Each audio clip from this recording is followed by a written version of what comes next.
Welcome back. आगे बढ़ते हैं और फैसल रहमान, मैं आपसे जानना चाहता हूं, आप क्या समझते हैं? आज शेर अफजल मरवत ने बानी पीटीआई से मुलाकात की और गुफ्तगू के बाद उन्होंने जो वाज़ेह तौर पर उन्होंने बात की कि उन्होंने जो मुलाकात के बाद बात की, वो ये कह रहे हैं कि बानी तहरीक इंसाफ से उनकी बात हुई है। एहतजाज की जो सियासत थी, बिलखसूस अली अमीर गड्ढापुर जो है वो हिकमत अमली नहीं बना पाए। अब एक नई कमेटी बनाई जाएगी एहतजाजों के हवाले से और शेर अफजल मरवत भी उसका हिस्सा होंगे। ये सारा बैकग्राउंड आपके इल्म में है। आप क्या समझते हैं कि अब क्या कोई पाकिस्तान तहरीक इंसाफ शेर अफजल मरवत की क़यादत में या उनके कमेटी के मेंबर होने की सूरत में ज़्यादा मौसर एहतजाज कर पाएगी?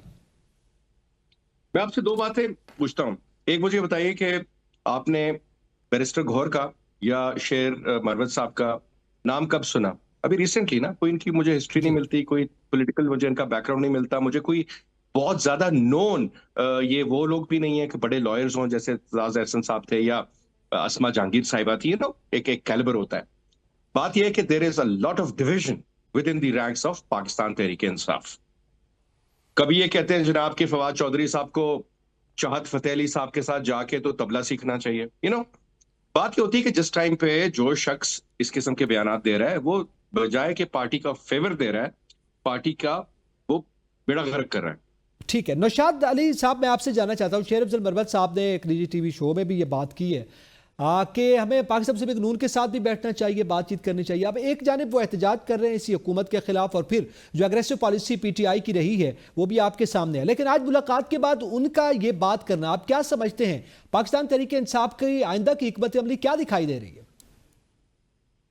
देखिए, अली अमीन गड्ढापुर साहब जो हैं वो चीफ जस्टिस की हलफबर्दारी में गए थे ना। वो इसीलिए जी। गए थे कि ये जाना चाहिए। इसी तरह से बिल्कुल। ये जो अभी हमारे दोस्त कह रहे थे ना, ये बिल्कुल दुरुस्त बात है कि सियासत को सियासत के अंदाज से करना चाहिए। आप देखिए कि एक जमाना था जब कहा जाता था कि शरीफ खानदान का नामो निशान मिट जाएगा, जरदारी जो है वो कभी वापस नहीं आ सकेंगे इस मुल्क के अंदर, जब ईंट से ईंट बजाने का बयान दिया था। अब मामला ये है कि अगर आप इस मामले को बढ़ाकर और आपस में कन्फ्रंटेशन बढ़ाते चले जाएंगे तो ये बिल्कुल। मुमकिन नहीं रहता कि आप उन मामलात की तरफ जाएं जो एक्चुअली इस मुल्क को, इस कौम को और हमारी जरूरत है। आप उलझा कर, ये बात ठीक है, पाकिस्तान तरीके इंसाफ का एक मसला है, सबसे बड़ा मसला ये भी है कि असल में उनकी जो पजीराई है या उनका जो वोटर है वो इन्हीं जो बुलंदबांग दावे और जो स्टेटमेंट्स और जो इस तरह का मिजाज है उसी को पसंद किया गया और उसकी वजह से उनकी एक वोट बैंक बना है। अब मामला ये है कि इसी वजह से मैं कहता हूं कि बानी जो तहरीक इंसाफ हैं वो ये इस तरह के अल्फाज इस्तेमाल करते रहे हैं जो आज ट्रांसलेट भी हो रहे हैं और उसके मसाइल भी खड़े हो रहे हैं। लेकिन प्रॉब्लम सिर्फ ये है कि इसी की वजह से पार्टी के अंदर जो गुफ्तगू होती है वो भी बड़ी अजीबो गरीब होती है और फिर जब वो सोशल मीडिया और व्हाट्सएप ग्रुपों में होती होती आम आदमी तक पहुंचती है तो उसको बात का बतंगड़ बन चुका होता है। ये जो तकसीम है, ये इमरान खान साहब जब बतौर वजीर आजम इस मुल्क में मौजूद थे, बतौर वजीर आजम काम कर रहे थे, तब भी ये तकसीम हमें इनके रैंक्स में नजर आती थी। बहुत विजिबल नहीं थी लेकिन मौजूद थी। अब मसला ये है कि वो चूंकि ऊपर उनके लीडर बंद हैं, इस वक्त जेल में है, तो अल्टीमेटली क्या होता है कि जो जाके जिस तरह की कहानी सुनाता है वैसा जवाब लेकर आता है और हर एक की कोशिश ये है कि सारा कुछ मेरे कंट्रोल में आ जाए। आप देख लीजिए, ये अभी जो मोहतरमा गई है वहां पर केपीके में, वहां भी मसाइल पैदा हो रहे हैं और ये जो लॉयर्स ग्रुप है इसका अपना एक सिस्टम है, यानी इनके लिए अपनी एक मामलात हैं। ये जो अभी बता रहे थे हमारे दोस्त के हर बंदा वजीर आजम बनना चाहता है। सही है, तो यही सूरत हाल है। नहीं, आइंदा की हिकमत अमली आपको क्या यही दिखाई दे रही है कि एक जानिब ज़ाहिर है हुकूमत भी इल्जाम आयद कर रही है ना कि डील हो रही है। एक बात मुझे जी जी जी एक बात नौशाद मुझे कर लेने दीजिए। ये जो अभी मियां गुल औरंगजेब साहब, हसन गुल औरंगजेब साहब, ये शाहिद साहब ने ये बात कही, मैं एक दिमाग में मेरे ख्याल जरूर आया कि अगर ये साहब जिनके खिलाफ उन्होंने बात की, वैसे करनी नहीं चाहिए, वो उनको जो ऑफिस का काम है वो ऑफिस प्रोसीजर के तहत भी तहत ही करना चाहिए, लेकिन बाहर अगर उन्होंने की है वो बेहतर जानते होंगे। अगर ये जो हसनात साहब हैं वो बगैर मांगे रिमांड दे देते हैं तो ये गलत है, ठीक है, ये शायद साहब इससे एग्री करेंगे। तो जो इत्तेहाद, सुन्नी इत्तेहाद के बजाय पाकिस्तान तहरीक इंसाफ को सीटें दे दी गई थी बगैर मांगे, वो भी तो फिर गलत होगा ना। तो इसलिए सही।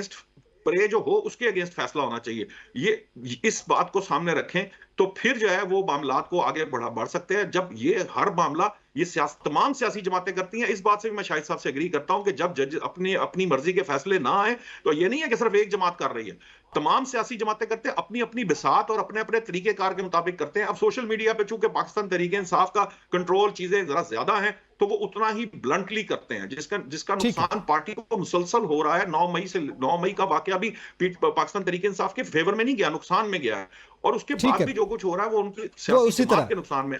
ठीक है, जावेद साहब ये बात कर रहे थे, जावेद साहब हमारे साथ मौजूद है। अच्छा जावेद साहब, इस पे यकीनन उन्होंने अभी एग्री किया है, अभी नौशाद साहब ने भी आपकी जो पहले कमेंट था, लेकिन थोड़ा आगे बढ़ें, थोड़ा आवाम की बात करें, इस वक्त परफॉर्मेंस की बात करें अगर हुकूमत की, तो बिलखसूस वज़ीर आला पंजाब मरीम नवाज ने आज जो है वो नवाज शरीफ कैंसर अस्पताल का संगे बुनियाद रखा। बहुत अच्छा इकदाम है अगर ये पाया तकमील तक पहुंच जाता है और आम आदमी को सस्ता इलाज जो है वो मैसर होता है। लेकिन क्या आप समझते हैं कि ज़ाहिर है इस वक्त अपोजिशन की जानिब से बिलखसूस PTI की जानिब से खुद मुस्लिम लीग नून पर यह इल्ज़ाम आयद किया जाता है कि ये तो अपने ऐसा अस्पताल नहीं बना सके कि अपने मुल्क में अपना इलाज करवा सके, और अब भी उनका जो है ये ऐलान ऐसे वक्त में आया जब मियाँ साहब ट्रीटमेंट के लिए बाहर गए हुए हैं।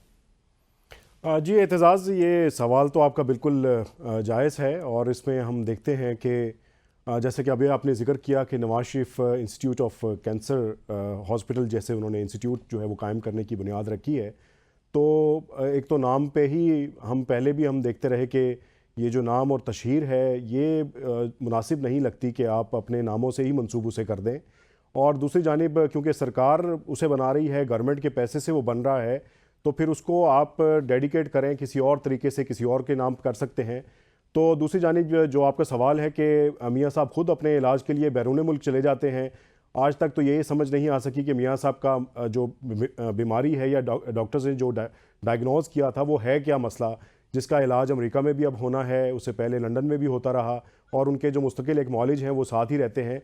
तो ये तमाम तर जो मामलात हैं इलाज से मुतालिक भी, फिर उस तरफ जो है वो डुअल स्टैंडर्ड्स जो है उसको जाहिर करते हैं कि आप एक तरफ अपना इलाज जो है वो बैरून मुल्क से करवाते हैं और फिर लोगों को कायल करते हैं कि हम एक इंटरनेशनल स्टैंडर्ड का यहाँ हॉस्पिटल बना रहे हैं, वहाँ पर अपना इलाज नहीं करवाते। तो होना तो ऐसे ही चाहिए कि पाकिस्तान में रह के आप अपना इलाज करवाएं, और यहीं पर जो है वो ऐसे इदारे भी कायम किए जाएँ जो कि बैनुल अक़वामी सतह के हों और वहाँ पर वो इलाज भी होते हों। तो इसके लिए ज़रूरी था।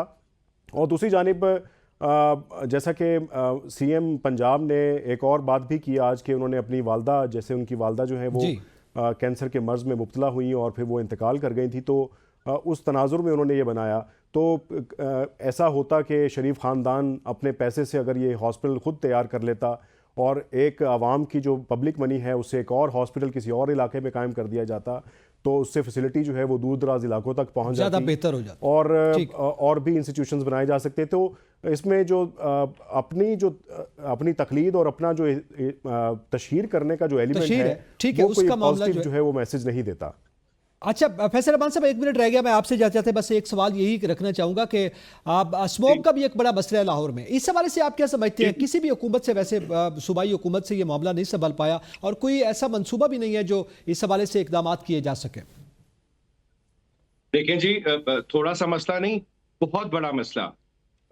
इस वक्त Lahore is considered to be top level पे सबसे ज्यादा पोल्यूटेड सिटी है। 708 AQI है इसका, जो एयर क्वालिटी इंडेक्स है। कहते हैं जी 30% आता है जी आपका इंडिया से, तो बाकी 70% तो आपका खुद किया कराया है ना। पूरी की पूरी कोई प्लानिंग नहीं है, आपने दरख्त काट दिए, आपने housing authorities whether it's DHA और अदरवाइज इंडिया के बॉर्डर तक आप ले गए। ठीक है जी, इसमें इंडिया का कसूर है या हमारा? हमें खुद फैसला करना है। दरख्त काटे गए, बागात काटे गए और वो कमर्शियल प्लॉटिंग हो गई। आपने ऑरेंज ट्रेन बनाया, पूरे शहर का बेड़ा गर्क करके रख दिया जस्ट बिकॉज कि वो $2.5-3 बिलियन का प्रोजेक्ट था। मुझे नहीं पता उसकी जरूरत थी या नहीं थी, अलबत्ता आपने किया। आपने इस शहर की बर्बादी का खुद आप जिम्मेदार है, खुद बिल्कुल सही। और किसी के पास अभी बंद कर देंगे, यूनिवर्सिटियां बंद कर देंगे, लोगों को दफ्तरों की छुट्टी दे देंगे। इससे smog control is this the solution? देखिए जी, किसी के पास कोई पॉलिसी नहीं है। यकीनन फैसल, सॉरी, वक्त बिल्कुल खत्म हो गया जी, वक्त खत्म हो गया, वरना यकीनन आपके मज़े गुफ्तगू सुनते। इसी के साथ ही ये बड़ा ज़रूरी है कि स्मोक हो या इस किस्म की जो सूरत हाल, बिलखुसूस लाहौर में स्मोक की हम बात कर रहे हैं, तो उसमें ज़रूरी तौर पर हिकमत अमली जो है वो मुरतब की जाए। इसी के साथ ही तमाम पैनलिस्ट का शुक्रिया, इजाज़त दीजिए, अल्लाह हाफ़िज़।